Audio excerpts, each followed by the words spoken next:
The signal came in broken, the signal came in broken, not the kind of static you can fix with a sharp tap on the console, but the kind that sits in your stomach like swallowed glass and makes your heart forget its rhythm.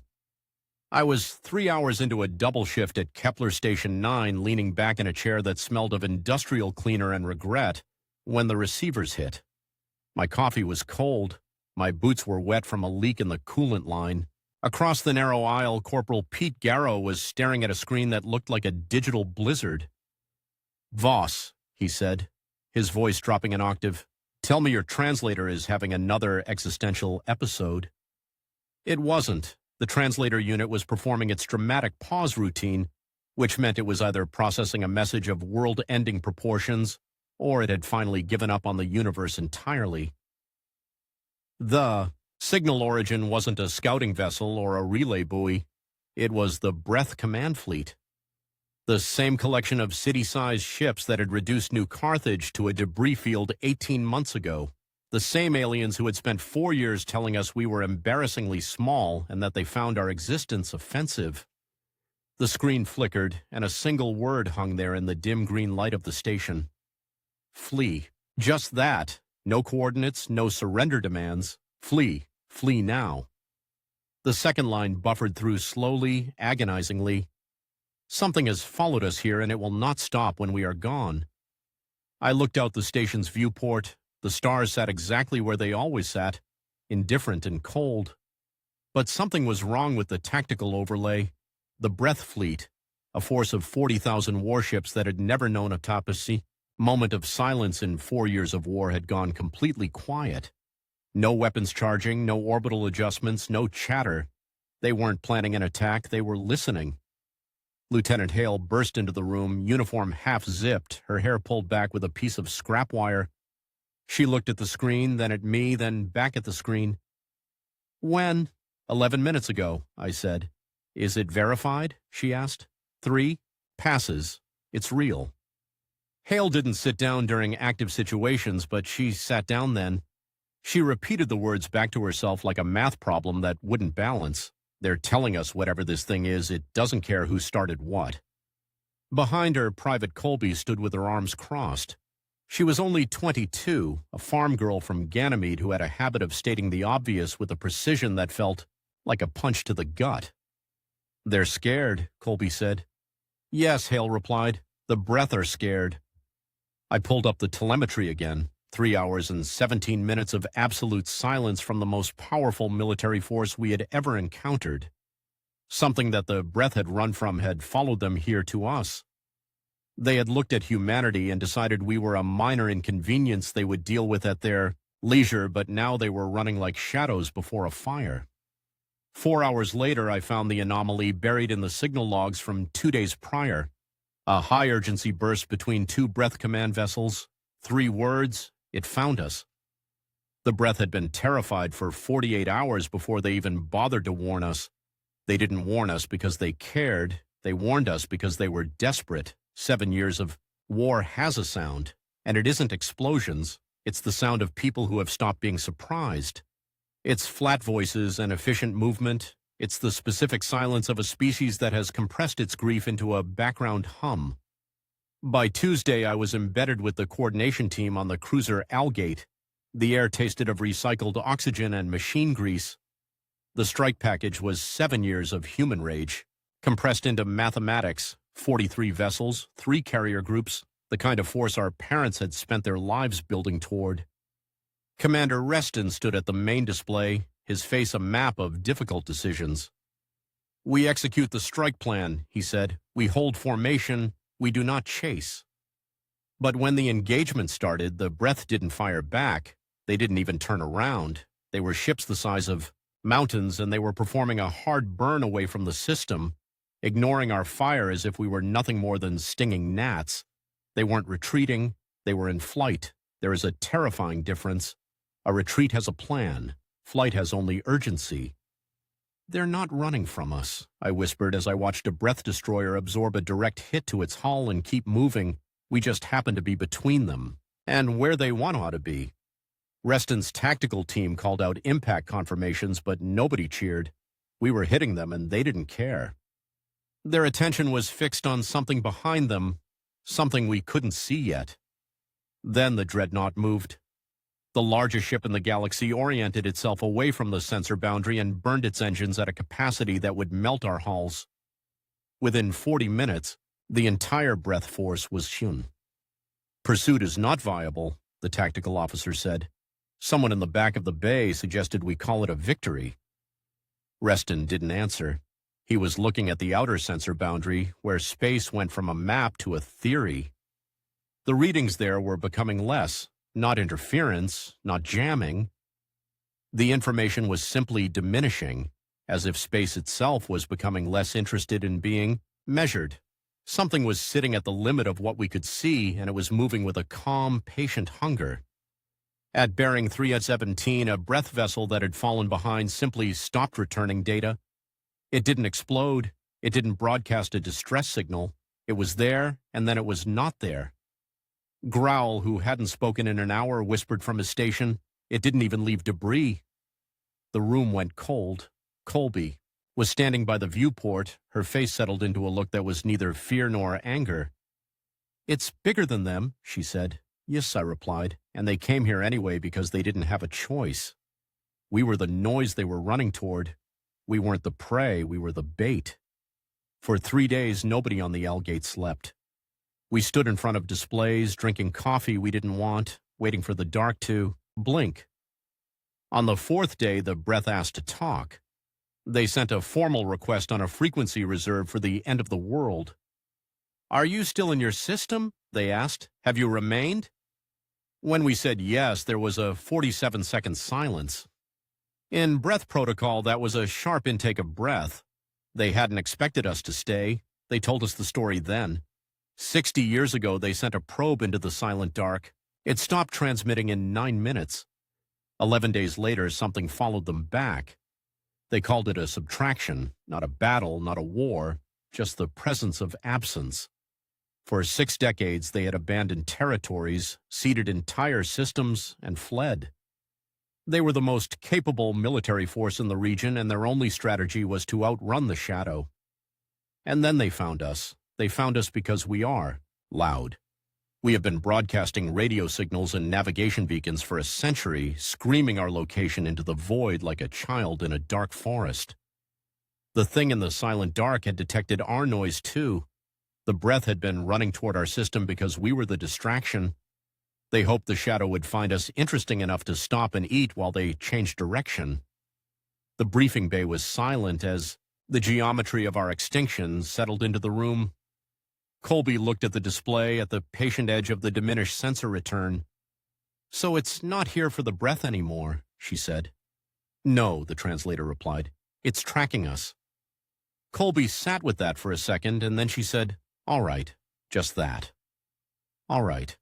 Like someone who had been told the weather had changed and decided to put on a different coat. She didn't say it with despair or with bravado. She said it with the flat, practical tone of someone moving to the next item on a list.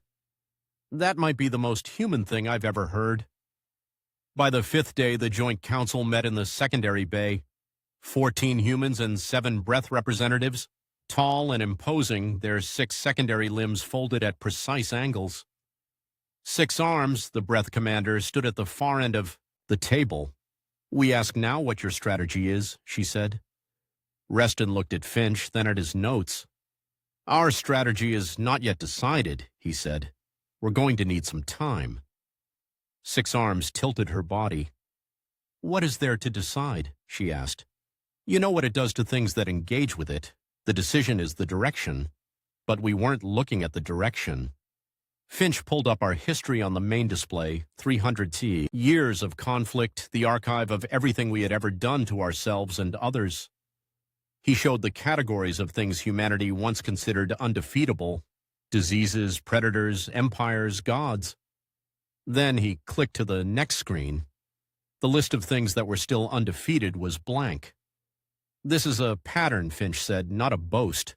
We find a way to beat it, or at minimum, we change the conditions enough that the original problem is no longer the same." 6 Arms stared at the empty list. "You lost many of those encounters before you found your method," she said. "Yes," Finch replied, A significant number of your people were removed, subtracted. Yes, and you continued anyway? Yes. Six Arms paused. Why? She asked. Reston looked at me and I thought about it. I think, I said, it's because we're not very good at accepting that. Something is permanent. Explain, she said. I tried to tell her that when a human is told something cannot be done, a subset of the population hears that and treats it as a project. We are structurally, almost pathologically bad at giving up. But you cannot hurt it, Six Arms said. We have tried 4 times with our most advanced weapons. Were you trying to hurt it? Colby asked from the back of the room. The Breth turned their attention to her. You can engage something without trying to hurt it, she said. You can engage to confuse, to redirect, to create data. Have you tried anything it hasn't seen before? Six Arms considered this. We used our most advanced weapon systems, she repeated. That's not what she's asking, Finch said. She's asking if you tried something unexpected, something that doesn't follow the logic of how your forces operate, an irrational action, a human action, Colby said. The Breth conferred among themselves for the first time without including us. Finally, Six Arms spoke.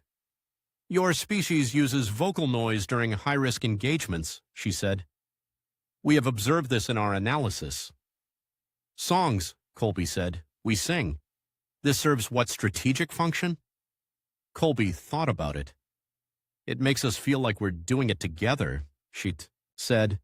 Even when we're scared, it makes us feel like we're in it together. Six Arms looked at the empty list on Finch's display, the blank screen where the invincible things were supposed to be. You are, the translator rendered, a very strange species to have happened to this region of space. Yeah, Colby said, we get that a lot. That evening, Finch found me in the signal room. The boundary has moved 2 kilometers. Inward in the last 6 hours, he said. It's patient. Whatever is on the other side isn't in a hurry. We're going to have to do something it hasn't seen before, he continued. In 60 years, it has seen every response a rational species produces. It has seen organized retreat. It has seen military engagement. It has seen abandonment of territory. It hasn't seen us, I said. Finch was quiet for a long moment. No, he said, it hasn't. We looked at the boundary together. I thought about Colby's face when she said all right. I thought about the singing. The plan took 11 days to build, mostly because getting humans and Breth to agree on a plan that violated every survival instinct was nearly impossible. Six Arms eventually agreed to provide 3 Breth vessels for the operation.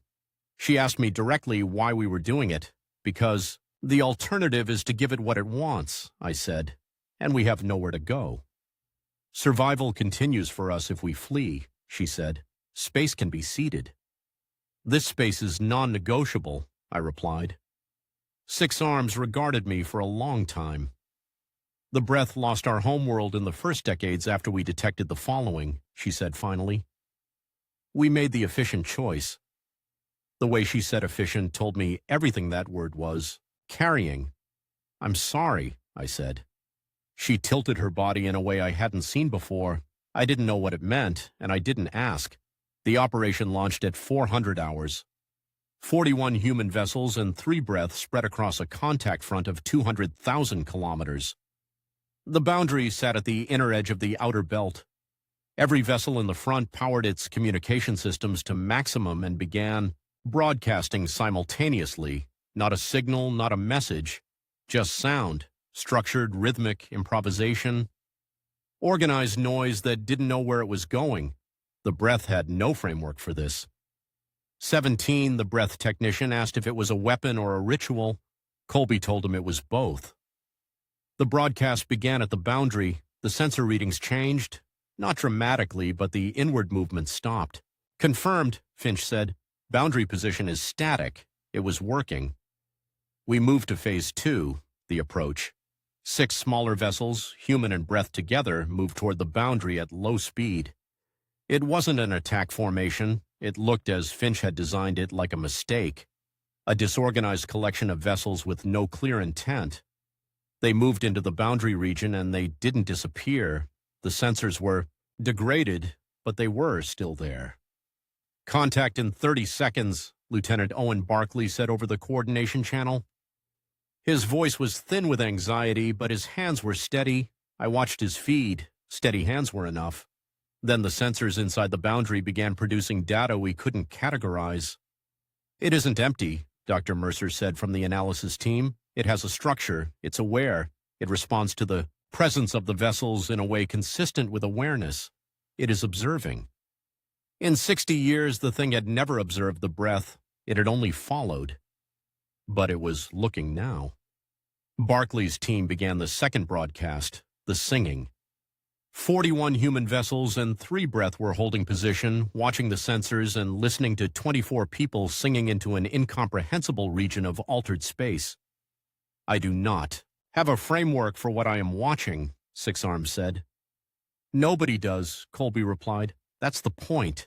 The structure inside the boundary shifted. It wasn't moving outward anymore. It was reorganizing itself internally. The compression was decreasing. Whatever the boundary was doing to our instruments, it was doing it less." "It's opening," Finch whispered. Owen Barclay's voice came over the channel again. "The visual is changing. I can see structure here. It looks like the space in here is thinking." And then the boundary stopped. After 47 seconds of a silence that felt like centuries, it began to recede. Slowly, patiently, it moved backward. "Outer boundary is moving outward," Finch reported. 2 kilometers, 5, 10. "Barclay?" Reston asked. "All vessels functional," Barclay said. "No subtraction events. We're going to be all right." People in the coordination bay didn't cheer. They just exhaled. The sound of bodies releasing 11 days of terror. Six Arms stood very still, her limbs in an arrangement that the translator called surprise. The boundary continued its slow retreat to the edge of the outer belt, and it held there. We had done it. We had given the shadow something it didn't have a category for. Every species it had ever followed had run or fought. We had done neither. We had moved toward it, made noise that followed no pattern, and sang. The thing that had followed the Breth for 60 years had encountered a species that didn't behave like one. It had paused to look, and in that pause it had become a defined thing, a thing that could be measured, a thing that could be understood. Six Arms came to stand next to me after the session. "Ended, it stopped," she said. "Yes, for the first time in 60 years. Because of the singing?" "Not only the singing," I said. "Because we were entirely, completely ourselves." "The Breth have a word," she said finally, "for a creature that should not be possible." I thought about that for a long time. I found Colby at her station, writing her post-operation report. Outside the viewport, the stars were still there, the boundary was still there too, patient and waiting. But from the Algate signal room, our broadcast continued. Organized noise that didn't know where it was going, moving into the dark. We were still talking because that is what we are. And in the silence that followed, I realized the shadow wasn't retreating out of fear. It was retreating out of curiosity, and it was waiting for us to say something else. The silence that followed was not the absence of sound, but the presence of 1,000 questions we weren't ready to answer. For 48 hours, the Algate sat in a state of hypervigilance, its corridors humming with the vibration of sensors pushed to their absolute limits. We had halted the advance of a cosmic predator with a choir and a lack of survival instinct, but the boundary remained at the edge of the outer belt, a dark curtain drawn across the stars. Six Arms spent those 2 days in our science bay, her secondary limbs moving with a frantic, rhythmic twitching that Dr. Webb identified as the Breth equivalent of a panic attack. To the Breth, the universe was a series of predictable equations, and we had just introduced a variable that didn't just break the math, it insulted it. Commander Reston hadn't left the bridge, his eyes bloodshot, staring at the feed from the 6 approach vessels that were still floating inside the thinking space. Barclay's voice came through the comms every hour, steady but hollow, reporting that the environment around them felt like a held breath. Then the sensors spiked. It wasn't an attack, it was a mimicry. The broadcast we were sending out, the organized noise, the improvised melodies suddenly started coming back to us.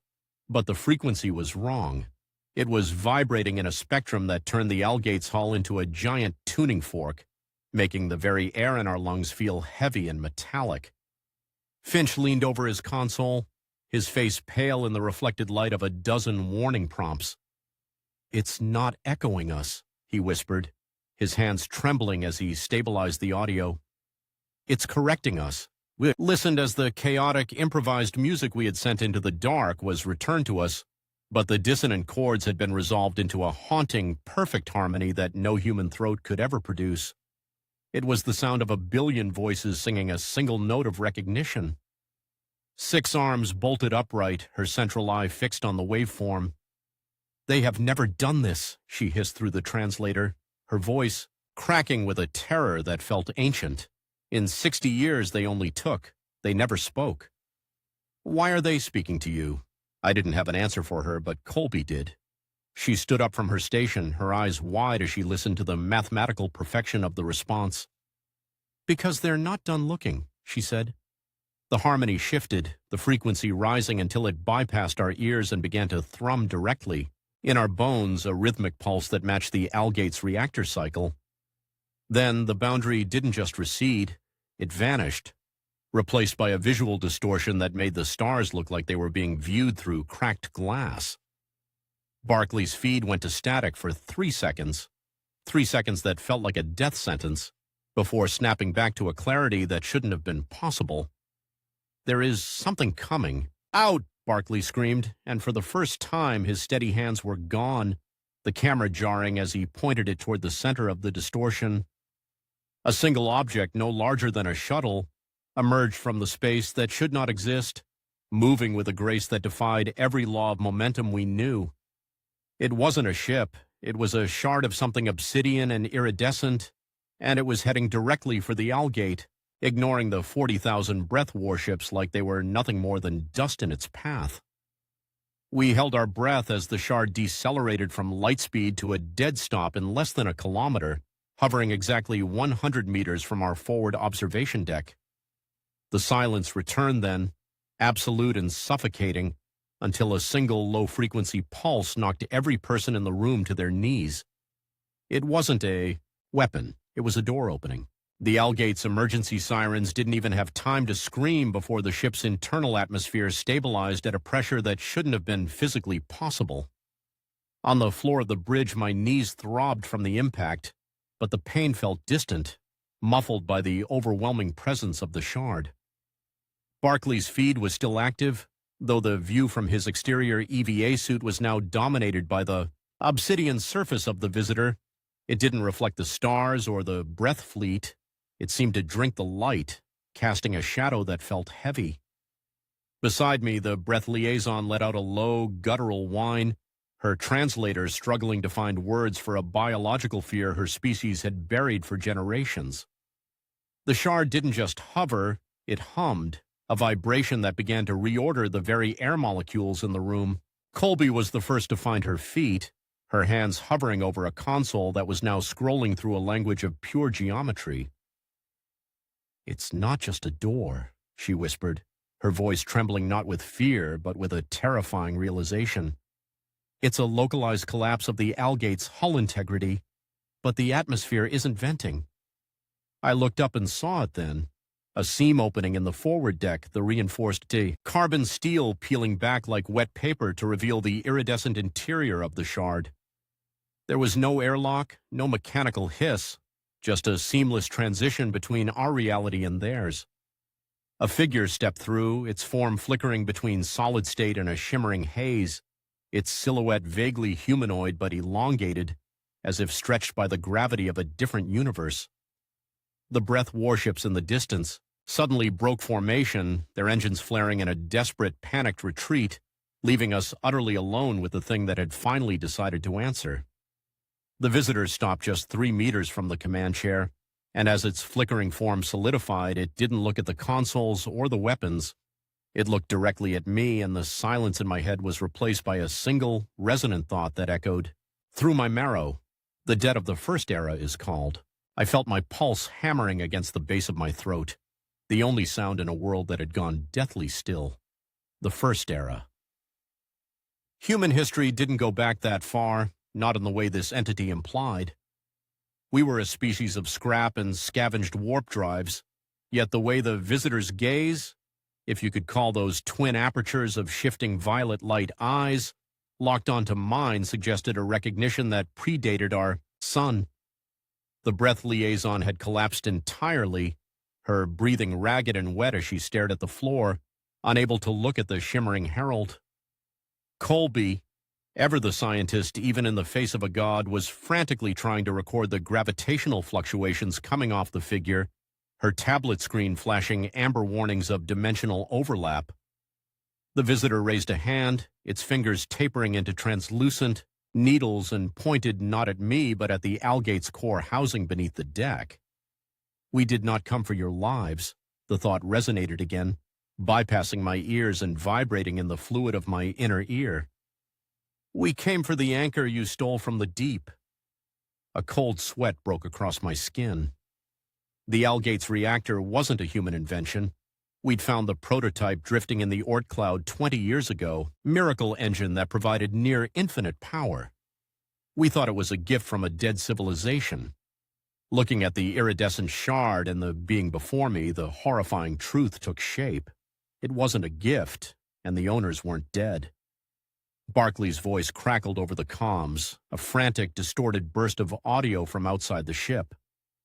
"Commander, the Breth fleet, they aren't just retreating, they're being erased.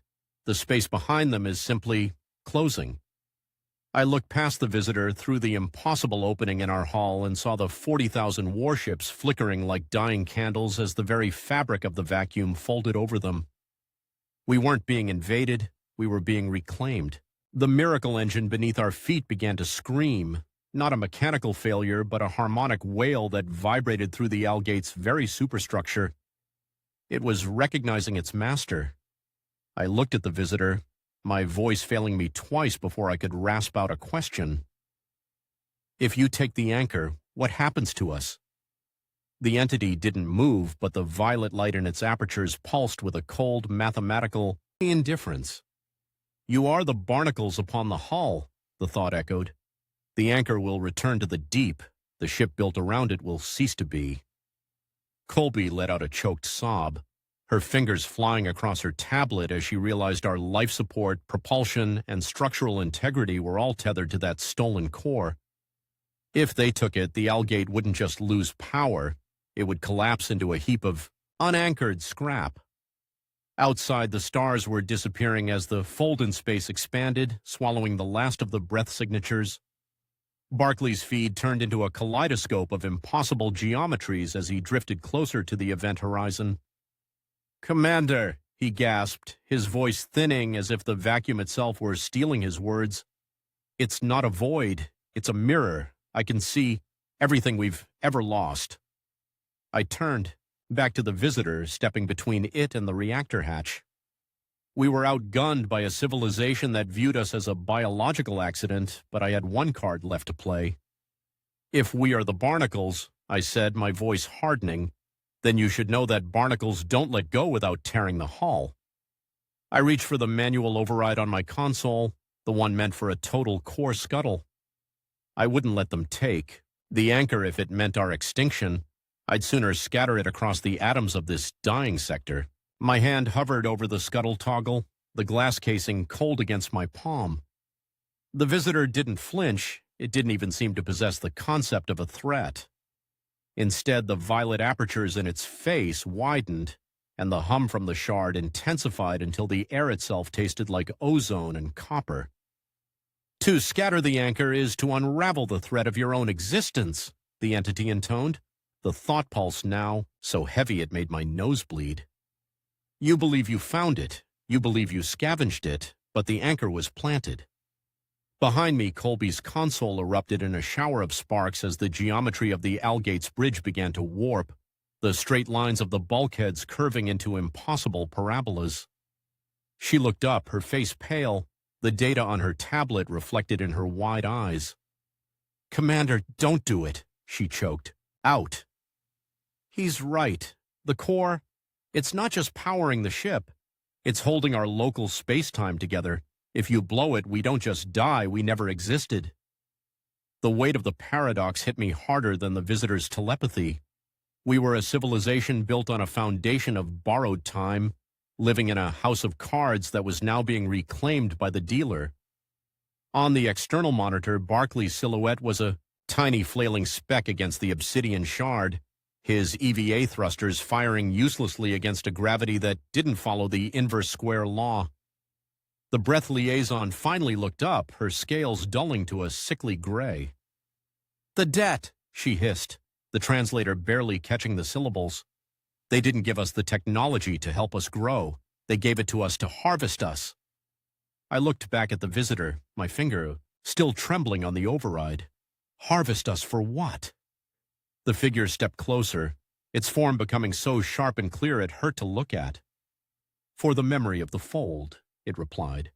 "Your lives are the data points, the anchor is the drive, and the drive is full." The bridge of the Algate groaned, the sound of metal screaming as it transitionally phased between states of matter.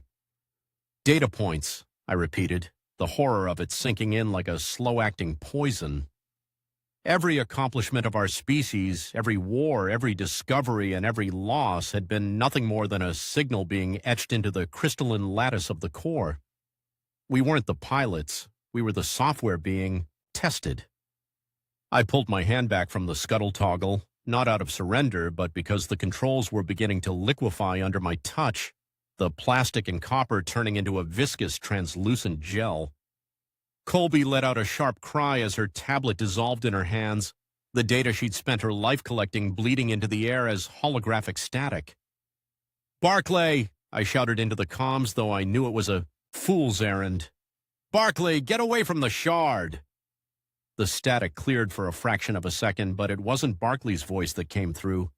It was a chorus of 1,000 voices, layered and discordant, speaking in every tongue humanity had ever devised. It was the anchor playing back the recording. The visitor raised its needle-like fingers, and the floor beneath the command chair became transparent, revealing the reactor core 3 decks below. It was no longer a machine of spinning turbines and containment fields. It had blossomed into a fractal rose of light, its petals reaching out to touch the Algate's hull. "The harvest is the preservation," the visitor's thought pulse surged, knocking the Breth liaison unconscious. "To remain in the linear is to perish. To be stored is to endure." I looked at the visitor, my vision blurring as the memory of the fold began to overwrite my own sensory input. "You're not just taking the engine," I realized, my voice sounding like it was coming from miles away. "You're pulling us into the shard. You're archiving the entire sector." The sensation was no longer one of movement, but of subtraction. The walls of the Algate didn't fall away. They simply ceased to be relevant, becoming ghost images superimposed over a vast geometric cathedral that stretched into an infinite elsewhere. I tried to reach for Colby, but my arm moved in frames, a stuttering sequence of positions that felt like looking at a strobe light. She was screaming, but the sound was being stretched, the pitch dropping until it was a low, seismic rumble that shook my teeth. "Barclay!" I croaked, my eyes darting to the primary view screen, which was now just a hovering pane of glass in a void of violet light. I saw his EVA suit, tiny, fragile, and gleaming, being pulled toward the heart of the iridescent rose. He wasn't being crushed, he was being translated. His suit began to unravel into glowing ribbons of light, each thread a stream of biological and digital data being woven into the shard's lattice. The visitor stepped toward me, its form now so solid it felt heavier than the ship itself. "Archiving is the mercy of the architects," the thought boomed, vibrating through my skull. "The sector beyond this fold is destined for the great decay. We are the silicates that remain when the fire goes out." Looked down and saw my own legs beginning to fray, the blue fabric of my uniform turning into a fine mist of golden particles. We were being digitized, our souls and atoms converted into the very language Colby had been trying to decode. I realized then that the debt wasn't something we owed. It was the cost of being remembered by a universe that was otherwise ready to forget we ever existed.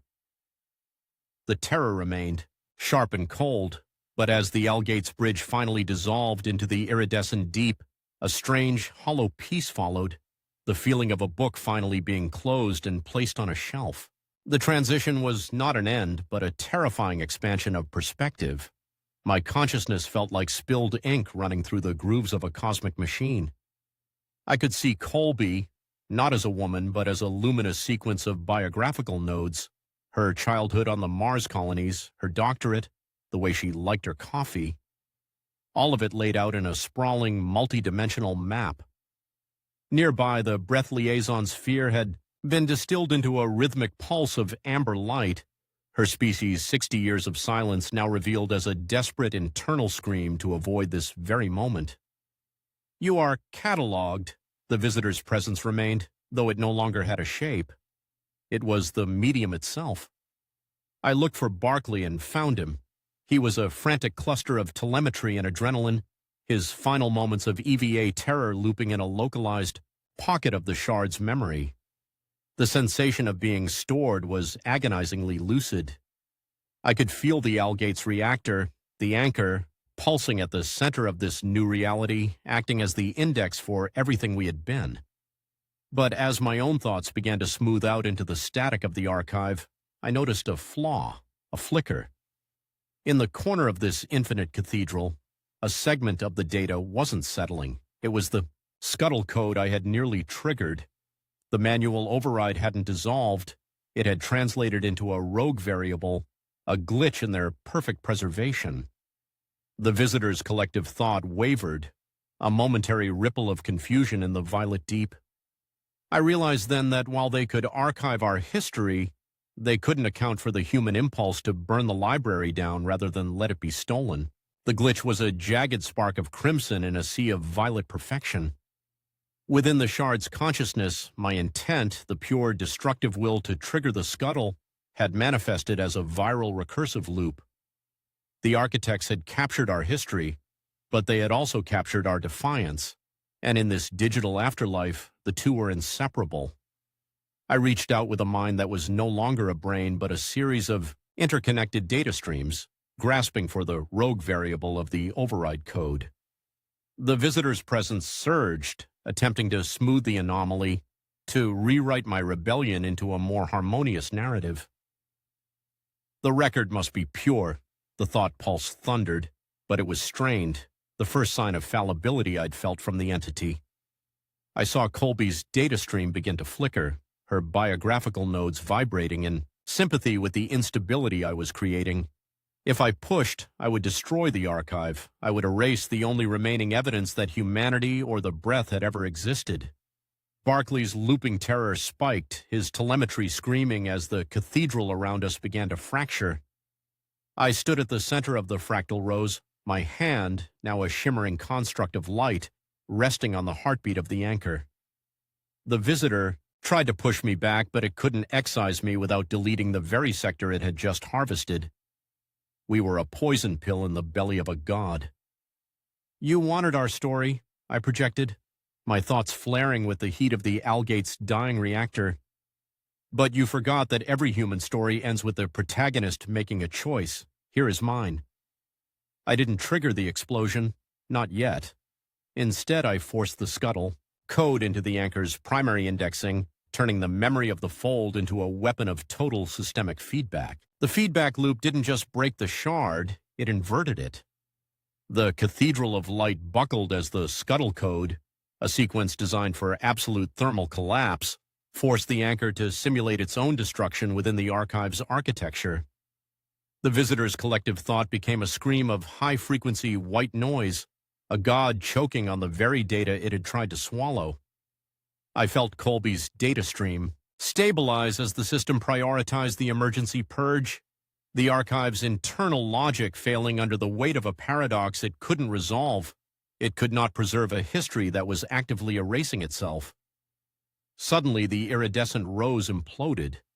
The violet light was replaced by a blinding white-hot flash of real-space physics as the Algate's bridge snapped back into existence. I crashed onto the deck, solid, metallic and cold. The forward hull was still missing, but the obsidian shard was no longer a door. It was a shattered husk, its surface cracked and leaking a fluid that evaporated into the vacuum. Outside, the stars returned, no longer viewed through cracked glass, but the 40,000 Breth warships were gone, replaced by a lingering radiation signature that pulsed like a fading heartbeat. Barclay's voice, raw and sobbing, came through the speakers. I'm still here. It let go. It just let go. I looked at my hands, which were shaking but whole, and then at the reactor hatch. The miracle engine was dark, its near-infinite power spent in that one final act of defiance. We were drifting, powerless and alone in the silence of the sector, but we were no longer data points. As the emergency lights flickered to a dim, secondary red, I realized the debt had finally been paid, not with our lives, but with the one thing the architects never had, the courage to be forgotten.